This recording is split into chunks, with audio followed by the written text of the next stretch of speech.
Bienvenue à vous les balances dans ce taroscope pour le premier semestre 2025. Je rapproche un peu le micro quand même. Donc, j'espère que ça va vous parler, mais pour être sûr que ça vous correspond, étant donné que toutes les personnes d'un signe, que ce soit balance ou autre, n'ont pas la même vie, il faut quand même vérifier que c'est pour vous, ok ? Alors, je vais commencer par 3 premières cartes. Ces 3 premières cartes vont nous parler de vous tel que vous êtes maintenant, en cette fin d'année 2024, début d'année 2025. Et on va regarder si ça vous correspond.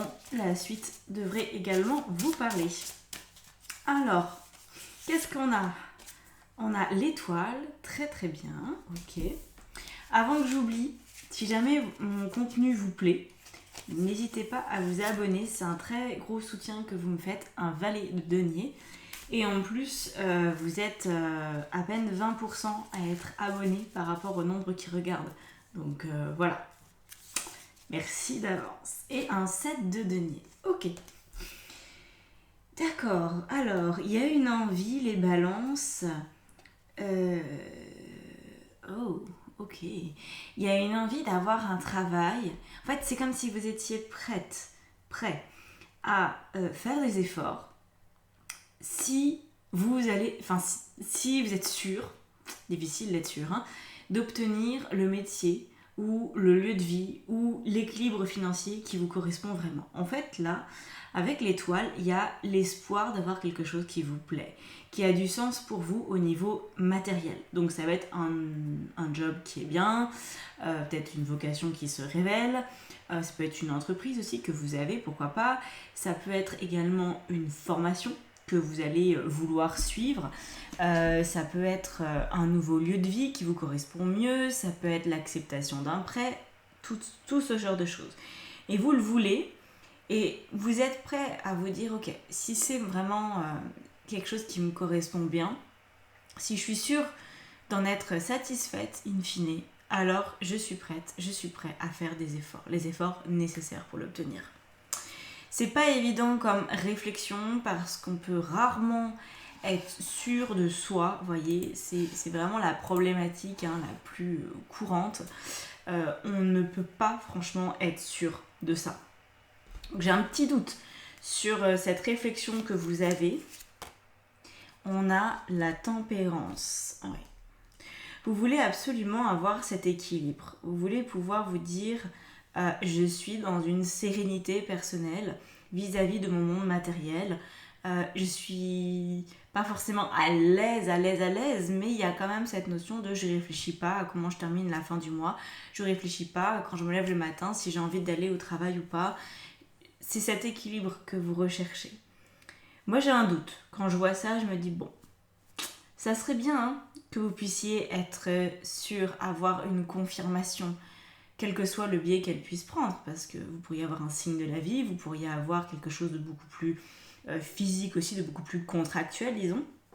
Parce que si par exemple vous faites une formation, mais que vous avez une assurance, après vous avez déjà signé votre prochain contrat de travail, ça va être beaucoup plus facile de vous lancer. Vous voyez, si vous avez un employeur qui vous dit non mais c'est génial, je t'attends, tu es la bienvenue le moment où ta formation est terminée, c'est sûr que c'est plus encourageant que de ne pas savoir si une formation va donner lieu à une embauche. Ok ? Donc il y a toute cette réflexion de recherche d'équilibre financier, mais pour l'instant il y a un besoin de preuve. Alors est-ce que ça va pouvoir être le cas pendant ce premier semestre ? Est-ce que ce sont les énergies aussi du premier semestre ? On va regarder. Alors, on a quoi ? On a la force, d'accord. Et on a... Oui, c'est ça. Et on a le 8 de coupe. Alors, le challenge, il va écouter assez bien avec le début du tirage. Parce que quand on a la force et le 8 de coupe en simultané, dans les énergies donc challengeantes du premier semestre, un peu le défi à relever ici, ça veut dire qu'il va falloir être ultra maître de vos émotions. Donc, si par exemple vous n'avez pas l'assurance que ce dans quoi vous vous lancez va fonctionner, eh bien il faudra maîtriser vos peurs, vos appréhensions. C'est vraiment le but. Alors on va regarder ce qui pourrait vous aider à atteindre cet objectif. Mais du coup, là, ça va un peu dans le sens de ce que je vous disais, c'est-à-dire que je ne suis pas certaine que vous ayez la preuve que votre projet puisse aboutir. Enfin, voilà, vous allez manquer de choses tangibles. Il faudra peut-être faire un effort de foi en complément de l'effort factuel, parce que là, on est avec les deniers, ça veut dire que vous vous lancez, que vous osez, que vous mettez des choses en place. C'est un petit peu dérangeant. Peut-être qu'il y a un exercice, un test de foi. On a le 6 de coupe. Ça veut dire de faire confiance à votre petite voix. C'est ça le challenge. Waouh, ok. Bon, pour moi, il n'y a pas de preuve. Vous n'allez pas pouvoir vous appuyer à peut-être certaines exceptions. Mais dans la majorité des cas, ici, les balances, vous n'allez pas pouvoir vous appuyer sur des choses tangibles. Vous allez devoir vous faire confiance. Sans béquille, faire confiance à votre projet, faites confiance à la vie. Ne vous laissez surtout pas déstabiliser par les aspects émotionnels de l'existence. On peut se sentir ultra mal alors qu'il n'y a rien qui va mal. Et ça, c'est la problématique parce que parfois, on peut aussi se sentir ultra mal parce que notre intuition nous dit « tu fais n'importe quoi, arrête ». Et il faut arriver à faire la distinction, ce n'est pas du tout la même chose. En général, quand on a juste peur, on réfléchit à plus tard, on se sent happé par une émotion très désagréable et on se fait les pires scénarios possibles. Quand c'est notre intuition qui nous dit « arrête, tu fais n'importe quoi », là c'est quelque chose de beaucoup plus proche d'un instinct de survie, il n'y a pas vraiment de peur en fait. Je sais pas comment vous expliquer ça, mais c'est comme si vous vous sentez verrouillé. Là, c'est non. Là, ça peut pas aller plus loin. C'est pas possible. Il n'y a pas forcément de réflexion, en fait. C'est plus votre corps qui s'exprime et qui bloque, qui veut plus aller de l'avant. C'est absolument pas une réflexion. Donc après, chacun va avoir quand même une manière légèrement différente de gérer notre intuition et nos émotions. Mais ouais, de manière globale, c'est ça. Quand vraiment vous ne devez pas aller quelque part, c'est votre corps qui vous le dit. Mais attention à ne pas prendre, c'est délicat. Il faut vraiment travailler sur soi là-dessus pour discerner les deux. Moi, avec le temps, je le sais et je trouve que c'est très très différent. Mais c'est vrai que ça reste une forme d'appréhension, de peur. Et du coup, si on reste en surface comme ça, on a l'impression que c'est un peu toujours la même chose, que ce soit l'intuition ou la tête qui parle, on n'a pas forcément la capacité à correctement le distinguer. Donc il faut aller plus loin, il faut aussi pouvoir se remémorer des épisodes de votre vie où vous avez su avec le recul si c'était votre intuition qui vous demandait d'arrêter ou pas. Vous voyez ? Il faut aussi se baser sur ce que vous avez déjà testé. Est-ce que quand vous avez fait des conneries, vous saviez que vous faisiez une connerie ? Est-ce que vous avez eu l'intuition vraiment qu'il fallait s'arrêter ? Vous voyez ? Ouais. Alors, qu'est-ce qui va vous aider justement ? On va essayer de regarder ça parce que c'est quand même important là. Déterminer la place de votre intuition pour mener à bien un projet d'ordre matériel. C'est hyper important on a le roi de denier. Ce qui va vous aider, c'est l'aspect factuel en fait. Factuel des choses. C'est en reprenant, je pense, ce qui va vous aider le plus pour beaucoup d'entre vous, c'est de regarder votre passé, de prendre les événements où vous avez des décisions à prendre. Par exemple, la première fois où vous avez dû vous former, quand vous avez été à l'université ou ailleurs, quand vous avez eu une rencontre amoureuse au moment de vous engager, quand vous avez fait une dépense pour quelque chose de peut-être un petit peu important, vous voyez, comment ça s'est passé. Ça va être ça qu'il faut détricoter parce que vous devez vraiment identifier avec pas mal de finesse, et c'est normal, on est tous à un moment donné un peu obligés d'en passer par là, donc vous, c'est ce moment-là, parce que il y a quelque chose de profondément matériel qui cherche à arriver vers vous. Vous voyez, c'est la problématique, en fait, elle est souvent comme ça dans le développement personnel. Il y a plein de gens qui disent « Ah, moi, je suis spirituelle, je fais du développement personnel, ça fait 20 ans que j'en fais et tout. » Puis alors, concrètement, leur vie, elle n'a pas franchement changé. Alors, ils vont dire « Oui, mais moi, je me sens différent. » Très bien. Mais tant que les résultats de vie ne sont pas différents, pour moi, ça vaut rien. C'est ça vaut rien, vraiment. Je vous dis pas de faire ça pendant 2-3 ans, je vous parle moi j'ai eu des personnes parfois qui sont venues me contacter, j'ai jamais rien fait pour elles d'ailleurs, hein. C'est parce que je ne peux pas.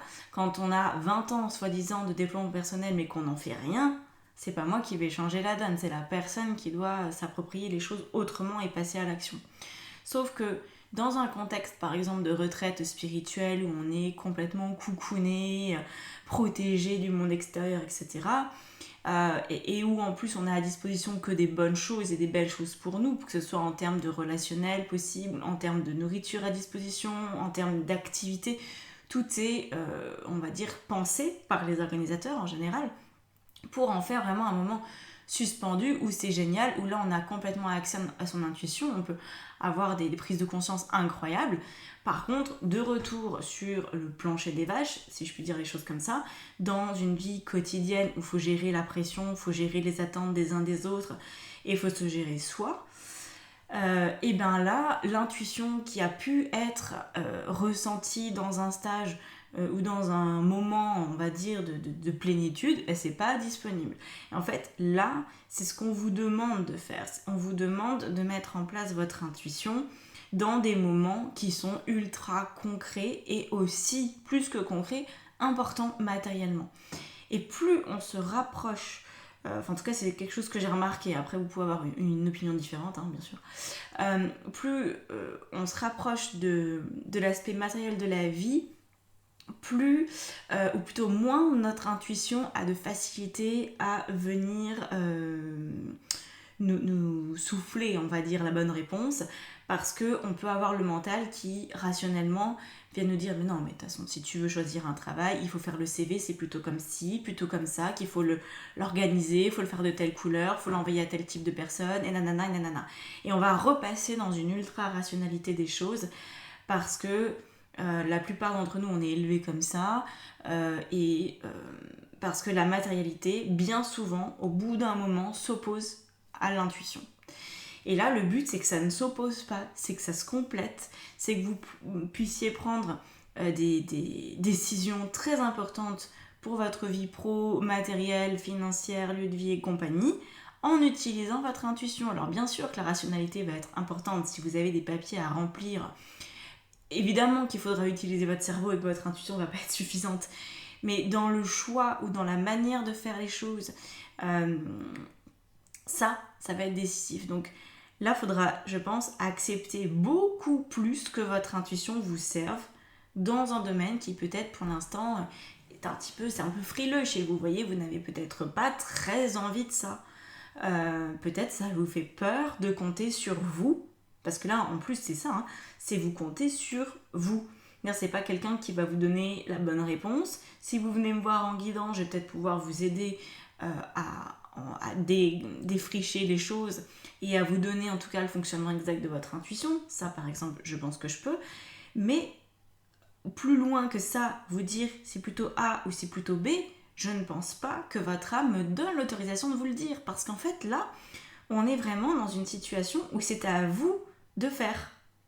Peut-être parce que vous avez atteint, en général c'est comme ça que ça se passe, le stade où l'intuition, elle peut aller plus loin, elle peut vous apporter plus. Ok ? Donc faites-vous vraiment confiance là-dessus, hein, là ça devient très très important. On a le valet d'épée. Vous aurez peut-être besoin de communiquer. Alors moi, ce que je vous conseille, quand je vois ce valet d'épée, ça me tilte tout de suite à vous renseigner auprès de personnes qui ont peut-être la même situation, enfin plus ou moins la même situation, et de leur demander conseil. Parce que vous avez peut-être l'impression, je pense à raison, vous avez l'impression que ces personnes ont fait des choix de vie très intuitifs et que ça a fonctionné matériellement parlant pour eux. Et vous allez vouloir ou devoir, parce que je ne sais pas si ça va être facile pour vous de prendre contact, dans le sens que peut-être c'est une sortie de zone de confort pour vous, hein, de communiquer avec ces gens-là. C'est peut-être des personnes que vous ne connaissez pas, vous n'avez peut-être vous avez peut-être entendu parler d'eux, c'est peut-être des connaissances plus ou moins proches, c'est peut-être aussi un auteur ou une autrice par exemple, vous avez lu un de ses bouquins et vous aimeriez en savoir plus. Est-ce que vous allez oser prendre contact avec cette personne ? Moi je vous encourage à le faire. je vous encourage peut-être à regarder si jamais il y a une œuvre autobiographique, s'il y a une vidéo de cette personne qui explique son processus de vie, ou tout ce genre de choses-là, en fait. Je pense que vous avez besoin d'avoir un exemple. Pas pour suivre exactement ce modèle et le répéter bêtement, parce que de toute façon ça ne marchera pas. Il faut vous l'approprier. Et je pense que ça peut quand même vous aider à garder votre trajectoire et justement à pouvoir écouter votre intuition jusqu'au bout, à ne pas vous perdre en chemin. Parce que quelque part, la seule preuve que vous pouvez avoir, que vous voulez au début, vous voulez avoir cette assurance que ça va fonctionner, vous ne pouvez pas l'avoir, ça c'est clair et net. Par contre, vous pouvez avoir des preuves que d'autres personnes ont réussi. Des personnes qui vous ressemblent par certains aspects, qui ont eu peut-être les mêmes challenges que vous, ou quasi. Et en demandant à ces personnes-là comment elles ont fait, comment elles s'y sont pris, quelles ont été les étapes fondamentales, à quel moment elles ont cru qu'elles allaient devoir lâcher l'affaire, est-ce que c'était trop dur, est-ce que c'était facile, est-ce que ça a été un coup de chance, est-ce qu'elles se sont fait aider, est-ce qu'elles ont tout fait toutes seules, est-ce que, vous voyez, ayez des questions, communiquez, cherchez, renseignez-vous, parce que je pense que vraiment ça peut faire la différence pour vous et éclairer votre lanterne de manière quand même assez importante. Ouais. Alors, on va regarder maintenant qu'on a compris quel était le challenge, on va regarder si effectivement il est qu'à titre matériel ou professionnel, ou s'il y a aussi un aspect plus perso. On va regarder ça. Donc dans votre vie personnelle, qui inclut également le familial, le sentimental et l'amical, on a le battleur. Très bien. Donc là, il y a un renouveau potentiel pour vous dans vos relations. On va tout mettre et ensuite on y reviendra. Le 6 de bâton, merveilleux, au niveau de votre vie matérielle et professionnelle. Donc c'est là où il peut se passer des choses. Et dans votre vie intérieure, ouais. Et le 6 de coupe, encore, vous l'aviez là, dans le challenge à relever, c'était ça votre petite voix. Voilà, votre intuition, elle est là dans votre vie intérieure. C'est évident que ça va être le plus important de ces 6 prochains mois, c'est de vivre votre vie avec votre intuition. Voilà. Et l'intuition fait prendre des chemins qui demandent du courage, de la force, de la persévérance. Il y a zéro facilité avec l'intuition. Il peut y avoir un peu de chance de temps en temps, parce qu'on a besoin de temps en temps d'avoir un petit éclair de génie, un petit truc qui se passe super bien. On se dit ah ok, ça fait du bien parce que le chemin il était épineux, là je savais plus trop. C'est bon, j'ai une petite confirmation, même si elle est micro, je la prends quand même et ça me donne le courage et la force de continuer. Alors ça veut pas dire que quand on est sur un chemin intuitif, on est en galère au niveau émotionnel, mais en fait plus vous allez avoir un mental qui a eu l'habitude de contrôler votre vie, plus ça va être dans la souffrance quand même, on va pas se mentir, parce que le mental en fait il va pas lâcher l'affaire comme ça. Vous voyez, c'est un peu comme votre ex là. Imaginons que vous avez un ex ultra toxique, quelqu'un qui vous harcèle en permanence, le mental il fait ça. Et en fait, comment faire pour qu'il arrête de vous suivre comme votre ombre? Il faut juste faire comme s'il n'existait plus. L'ignorer total et écouter votre intuition qui, elle, est à côté de vous aussi. C'est une autre part de vous qui est là en permanence. Donc il faut détourner le regard de cette ex-personnalité, de cet ex-mental, ce type de mental qui ne fonctionne pas, parce qu'on a tous besoin de notre mental, on en a besoin absolument. Mais pas pour qu'il nous colle au basque, pas pour qu'il nous empêche d'agir. Donc imaginez cet aspect parfois un peu gluant du mental et détournez-vous. C'est ok. Ok, t'es là, mais j'ai déjà essayé avec toi et ça marche pas en fait. Donc je vais essayer avec la petite voix qui est de l'autre côté. Ok ? Alors au niveau du coup perso, avec le battleur, c'est une très très belle énergie. On est dans l'idée d'un renouveau. Vous voyez, en plus là ils ont utilisé le signe de l'infini, le petit 8. Donc c'est le renouveau dans vos relations personnelles, peut-être parce que évidemment, avant d'être capable de choisir par exemple une maison uniquement avec son intuition, donc ça peut être en regardant la carte de France et en disant voilà, là je me sens attirée par tel endroit, ou il y a eu telle et telle proposition qui m'ont été faites, je sens que c'est plutôt la première que la deuxième. Ça va être ça en fait, l'intuition c'est vraiment, on y va au feeling, mais on vérifie que le feeling, il n'est pas empreint de peur, parce que sinon, attention, vous allez y répondre encore à votre mental. C'est vraiment, tout doit être fait avec tranquillité. Ne soyez pas dans le rush. Mais si vous arrivez à faire des choix matériels, parce que c'est le but de ces 6 prochains mois, ça veut dire qu'au niveau de votre vie perso, avec les gens que vous fréquentez, vous êtes hyper à l'aise à utiliser votre intuition. Sinon, ça ne marchera pas. Parce qu'en fait, quand je vous disais que la matérialité, enfin les choix liés à la matérialité, c'est en général les derniers choix qu'on fait à partir de notre intuition, c'est parce qu'avant, on a fait les choix pour nous-mêmes. Par exemple, on a fait des choix de croyances, on a fait des choix de vie dans sa manière de vivre, et après, on a fait des choix relationnels. En fait, la première personne qui peut nous dire non, tu fais n'importe quoi, ou non, moi je suis pas d'accord, ça va être l'autre. Tant que vous êtes avec vous-même, vous vous confortez, vous, et ça va très bien. Mais le relationnel, familial, amical ou amoureux, vient déjà opposer une forme de résistance. Et si vous êtes par exemple, vous vivez avec une personne ultra cartésienne qui en plus d'être ultra cartésienne ne vous permet pas d'utiliser votre intuition, qui vous rabaisse admettons quand vous le faites, ça va pas être possible. Je ne pense pas que vous soyez dans ce cas-là. Néanmoins, parce qu'avec le battleur, ça veut dire que vous êtes plutôt dans la redécouverte de relations, dans une nouvelle façon de faire, mais en tout cas vous n'allez pas pouvoir vous cacher ou mettre de côté vos intuitions. On vous propose d'être très aligné avec les autres. Donc ça peut être des nouvelles personnes qui rentrent dans votre vie avec lesquelles vous allez avoir la possibilité de vous montrer tel que vous voulez vous montrer, c'est-à-dire intuitive, une personne intuitive. C'est plus complexe parfois de revenir là-dessus. Si ça fait 10, 15, 20 ans, vous connaissez la personne, de lui dire bon, en fait, j'ai pas été tout à fait honnête avec toi, il y a des choses auxquelles je crois dont je t'ai jamais parlé, il y a des fonctionnements qui sont les miens, que j'assume pas forcément quand t'es là, mais voilà. Voilà, maintenant, je te dis comment je fonctionne, je te dis ce qui est important pour moi. Et ça, c'est plus complexe, on est d'accord, mais il faudra quand même le faire. Donc peut-être que vous aurez ça à faire. Je vois là le 3 d'épée.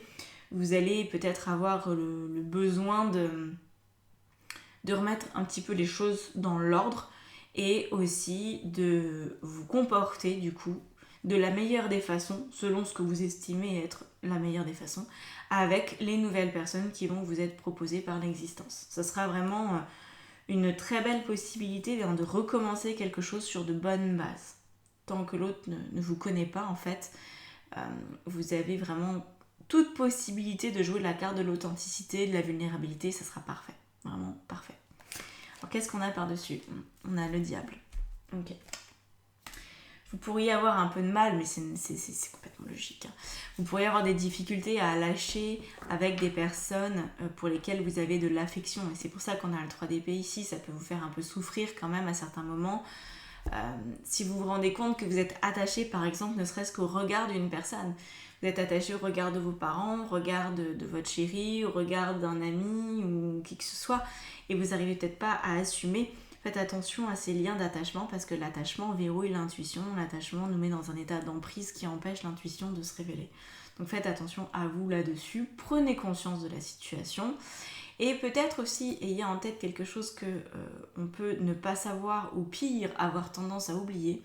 Si vous vous alignez en paix avec vous-même, sans être contre les autres, mais juste pour le faire pour vous, c'est bon pour l'autre. Même si cette personne pourrait réagir de manière un peu triste, voire très triste, à chaque fois qu'on s'aligne, on permet à l'autre de le faire aussi. C'est un cadeau qu'on fait aux autres d'être bien dans ses bottes, d'être honnête avec soi-même. C'est la plus belle chose qu'on puisse faire. C'est la façon d'aimer la plus porteuse. Voilà. Donc, essayez, si ça peut vous rassurer, de vous le dire. Si par exemple il y a un ami, vraiment vous faites tellement d'efforts à chaque fois que vous le voyez et aujourd'hui vous vous dites à chaque fois qu'on se voit je prends sur moi mais vraiment c'est dur, il arrête pas de se plaindre, ou à chaque fois qu'il me parle d'un truc ça m'intéresse pas mais par respect je lui dis rien et puis j'ose pas aborder d'autres projets, d'autres choses, d'autres sujets, bon. Et là vous allez peut-être devoir dire mais en fait c'est un peu long quoi les discussions. Tu veux pas qu'on change de discussion parce que moi j'ai plein d'autres choses à raconter et puis j'aimerais bien que tu connaisses une autre partie de moi. Vous voyez, amenez-le de cette façon-là, amenez-le pour faire grandir la relation, pour rajouter de l'amour, pas pour dire à l'autre putain tu me saoules avec tes conneries là. Faites pas de reproches parce que si vous faites des reproches ça veut dire que vous allez être désaligné. Ok ? Essayez d'avoir une forme de neutralité émotionnelle, mais ça revient à votre challenge global, hein. Maîtrise émotionnelle. Maîtrise émotionnelle qui va laisser passer votre intuition. Donc prenez le temps en fait de vous préparer. Alors ne préparez pas mentalement ce que vous allez dire absolument à la personne, mais préparez-vous, vous, à être en présence de l'énergie de l'autre. À vous dire, ok, si cette personne débarque là, comment je me sens ? Et si vous vous sentez... essayez de vous calmer, de vous canaliser. Ça va peut-être prendre un peu de temps, mais vous avez 6 mois, donc tout va bien, ok ? Par contre, oui, s'il y a une situation qui est un petit peu épineuse, ne laissez pas traîner trop longtemps. Alors, 6 de bâton, comme je vous le disais, au niveau de votre vie matérielle et professionnelle, ça c'est une très très bonne chose parce que c'est la carte de la réussite. Donc ça veut dire que vous pourriez être couronné d'une couronne de laurier d'ici la fin des 6 mois, d'avoir une vraie franche réussite par rapport à une ou plusieurs décisions d'ordre matériel que vous allez prendre. Voilà. Et ça, on aime bien quand même. Hein. Donc, maîtrise émotionnelle, communication différente de d'habitude, plus authentique et plus vulnérable, et tout va bien. Hein. C'est la seule chose à faire, mais je pense que ça va quand même vous prendre un peu de temps. On a la reine de coupe par-dessus. Donc là, c'est la vie qui vous dit, bon, allez, on va prendre soin de sa vie matérielle, on va aimer la matérialité, on va s'incarner jusqu'au bout, on va se donner le droit de réussir sa vie matérielle, professionnelle et financière. On va y aller. Ok ? Voilà. Donc prenez grand soin de cet aspect-là, parce que c'est ce qui est prioritaire. Je ne sais pas pourquoi ça l'est, peut-être que vous êtes à un tournant de vie, ou peut-être dans 1 an ou 2 ans, il faudra absolument que vous ayez cette solidité matérielle pour pouvoir prospérer ailleurs. Voilà, quel que soit votre chemin de vie, votre parcours, ça sera important d'avoir ça de réglé et de poser, et que votre intuition, en fait, elle passe un cap. Voilà. Alors, dans votre vie spirituelle, on a donc ce fameux 6 de coupe dont je vous ai déjà parlé, parce qu'il est déjà sorti dans le challenge. Donc le 6 de coupe, c'est la place de votre intuition. Je vais rajouter de suite une autre carte pour regarder ce qu'il en est.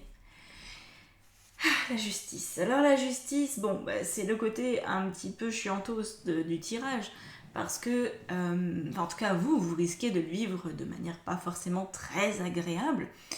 Vous pourriez avoir l'impression d'une discipline un peu militaire. Je ne dis pas que ça va l'être. Et par moment, vous pourriez vous dire « Oh là là, c'est dur. C'est dur de rester ferme vis-à-vis de ce que mon intuition me dit, de ne pas vaciller, de ne pas revenir dans, je sais pas, par exemple, une forme de dépendance, d'emprise, de pas... par exemple, je sais pas, est-ce que je me fais confiance ou est-ce que je reste droit dans mes bottes, est-ce que je reste solide ou est-ce que je penche un peu une fois à gauche, une fois à droite. Vous voyez le côté vacillant, la justice ne permet pas ça. Elle n'est pas du tout vacillante, la justice, elle est figée. Donc ça voudrait dire quoi ? Que vous allez avoir une routine, admettons, spirituelle tous les matins. Vous allez méditer pendant 10 minutes, que ça vous plaise ou non. Alors je vous donne cet exemple, mais c'est à vous de choisir ce qui va vous convenir. Mais vous voyez, c'est un engagement, la justice que vous prenez avec vous parce que vous savez, votre intuition vous dit ça c'est juste, ça fonctionne pour toi, donc tu le fais sans te poser de questions. Voilà. C'est exactement, si ça peut vous aider, moi c'est comme ça que je me suis remise au sport après des années sans en faire. Je me suis dit, en fait il faut que j'arrête de me demander si j'ai envie, pas envie, si c'est agréable, pas agréable. Tu le fais. Et je me suis dit, c'est comme de se laver les dents, je n'aime pas particulièrement ça, je le fais. Je n'aime pas particulièrement faire le ménage, je le fais. Il y a plein de choses qu'on n'aime pas particulièrement faire, mais on sait que c'est bien de le faire parce que ça permet, pour reprendre l'idée du lavage de dents, ça permet d'éviter des frais dentaires, ça permet d'éviter des douleurs qui sont parmi les plus atroces de la planète. et tout un tas d'inconvénients, même esthétiques ou voyez. Donc on sait pourquoi on prend 5-10 minutes de brossage de dents 3 fois par jour. On sait pourquoi on le fait. Et surtout, on ne se pose pas la question de pourquoi on le fait, parce qu'on nous l'a inculqué souvent depuis tout jeune. Donc là, il faut avoir cette même conscience de votre discipline spirituelle et vous dire, ok, c'est pas parce que je l'ai pas appris quand j'étais jeune que je peux pas me l'inculquer maintenant, donc j'arrête d'y réfléchir, j'arrête de me trouver des excuses, il y en a pas. Il y en a pas. La meilleure manière de vieillir, c'est d'avoir une discipline spirituelle. La meilleure manière de vivre, c'est d'avoir une discipline spirituelle. La meilleure manière de relationner, c'est d'avoir une discipline spirituelle. Il n'y a que des avantages, il n'y a que des bénéfices. Il n'y a aucun point négatif, à part peut-être prendre 10 minutes, un quart d'heure dans ma journée. Mais je vais faire de la place pour ça. Voilà. Ok ? Et alors, sur quoi ça se termine ce semestre ? Potentiellement, si vous faites tout ça, on a... Non, c'est pas celle-là, c'est celle du dessous. La 8 d'épée. Ah ah. Alors, qu'est-ce qu'on a sur la 8 d'épée ? On a la mort. Magnifique. C'est ce que je voulais. Parce que la 8 d'épée, c'est la carte du stress et des grosses peurs. On n'est pas sur la 9 d'épée, mais on est quand même pas mal. Hein. C'est très très piquant, c'est très désagréable au niveau mental. C'est justement la sensation d'avoir un mental qui déconne complètement. Et là, avec la mort par-dessus, ça vient chanter ça. Ça veut dire que d'ici juin 2025, à peu près, grosso modo, si vous allez dans la direction que je vous propose ici, si ça vous parle aussi, bien sûr, hein, faites preuve de discernement, eh bien, la mort sera passée dans cette difficulté que vous avez pour l'instant à gérer votre mental. C'est-à-dire que vous n'aurez plus, a priori, de difficulté à écouter votre intuition. Voilà. Votre mental, il sera en chaos technique et il vous aidera uniquement quand vous allez le solliciter, mais il ne débordera pas de sa place. Ok ? Voilà pour vous. Écoutez, j'espère que ça vous aura parlé. N'hésitez pas à me l'indiquer en commentaire, à me dire comment vous avez senti le truc. Pour travailler avec moi de manière plus approfondie, guidance, coaching, formation tarot, atelier, tout est disponible dans la barre d'infos, donc je vous invite à checker tout ça. Prenez soin de vous, on se retrouve de toute façon pour les taroscopes mensuels qui vont suivre pour alimenter tout ce nouveau semestre à venir. Et je vous dis à bientôt, ciao ciao.